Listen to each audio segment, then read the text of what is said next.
There's a version of leadership that worked for a really long time, and that's slowly starting to break.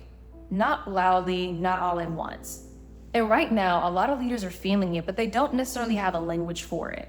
In this video, we're going to talk about the old identity many leaders have been operating from, why that's starting to break, what the next version of leadership looks like, and 3 practical steps you can take today that will help you lead in this new version. I'm Amber Weathers. And I'm CW Weathers. And yes, our last name is Weathers, which is very on brand for this channel. Yeah, it really is. We're AI adoption and change partners that work with various different clients to help leaders build the internal conditions or the culture to enable change. We started this channel because we kept having the same conversations with our clients. So eventually we said, let's just go public with it. And that's this conversation. So let's get into it. So let's talk about the old identity, the expert. For most of the last century, the most valuable aspect a leader could be was the person who knew the most. Who, when people had questions to, they would immediately go to that person.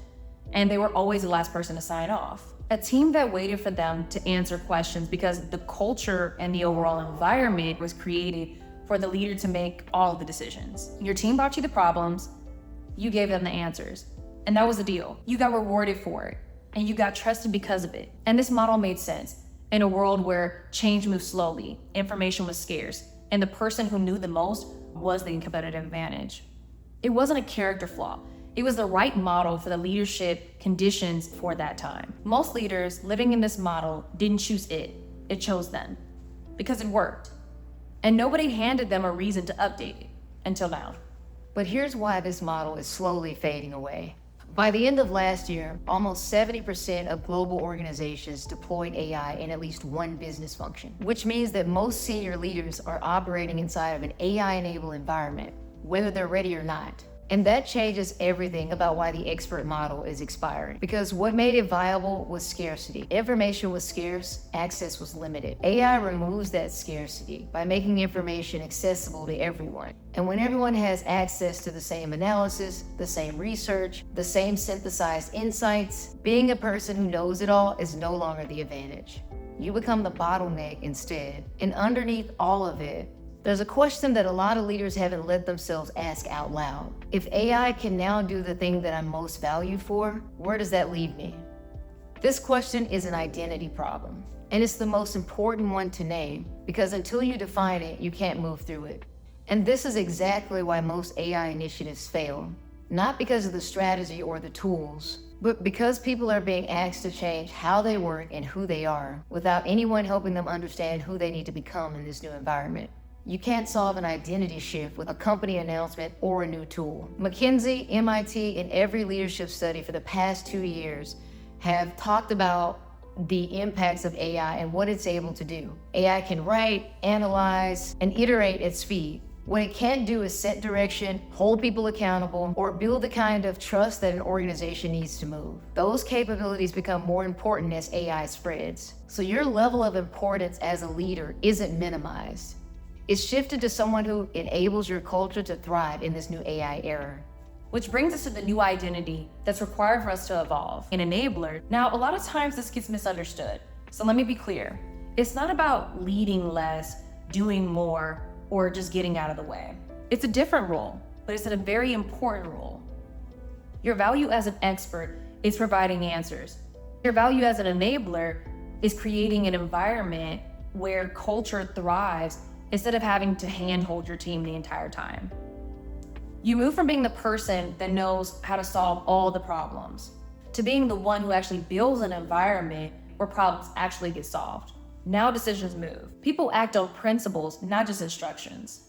There's a clear distinction between your team's role, AI's role, and your role as the enabler leading with your judgment. Research calls this the human plus AI leadership. Your real advantage, the one that AI can never replicate, is your character skills, your ethics, your ability to read people, to make the tough calls, and to bring the team together. And that doesn't shrink in this AI era. It actually grows. We talked about the old identity of leadership, why it's changing, and what the new identity looks like. Here are 3 practical ways you can start using this new enabler identity right now. Clear weather style. Step 1. Let the wind move without you trying to control it. You would never try to control the wind. You would notice it, adjust to it, maybe put on a sweater, a jacket, let it move. Leadership works the same way. You don't have to control every decision to still guide a direction. Let people move even when you would have made a different call. There's a model that Jeff Bezos uses called disagree and commit. When his team is faced with a decision, he challenges it, shares what he sees, names the risk, but once the decision is made, he commits to helping the work instead of blocking it. That's the shift. The expert leader says, I see this differently, so I need to step in now and take control. The enabler leader says, I've shared what I see and I still trust you to move. Because every time you override a good faith decision just because you would have done it differently, you teach people not to decide next time. You're not protecting quality, you're training dependence. Step 2, stop holding the umbrella over everyone. An umbrella is helpful in the rain, but if you hold it over them forever, they'll never truly understand how to move or navigate through it without you. That's what happens when leaders are giving everyone every answer. This is a shift from telling people what to do to actually coaching them to make better decisions. If your team is waiting for you for every single answer, then you're still moving from the old identity as an expert. The real test is simple. If you were out for 2 weeks, would the company still move? Not just survive, but move forward. Would people make decisions? Would work still get done? Would problems get solved without you being in the room? You can start testing this by building this in small moments. Next time someone brings you a problem, instead of immediately answering it, ask them, what would you do? Then let their answer stand more than you correct it. This is how you build decision makers instead of answer seekers. Step 3, check the forecast together. Before you go outside, you typically check the weather so you can see what to expect for the day. Teams need the same thing. They need to know the direction, the risks, and what decisions they can make before the storm hits. You can do this by building a shared understanding, one decision at a time. This step can feel slower, but it actually saves a lot of time because the clarity is built up front. Before any project, campaign, AI initiative, align out loud.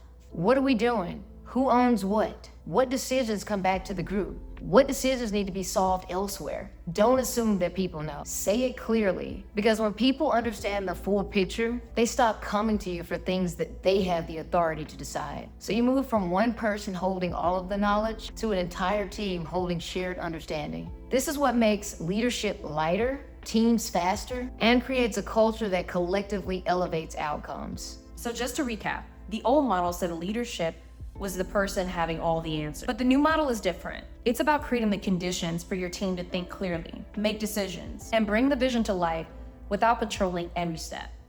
The question is whether you are going to change with it.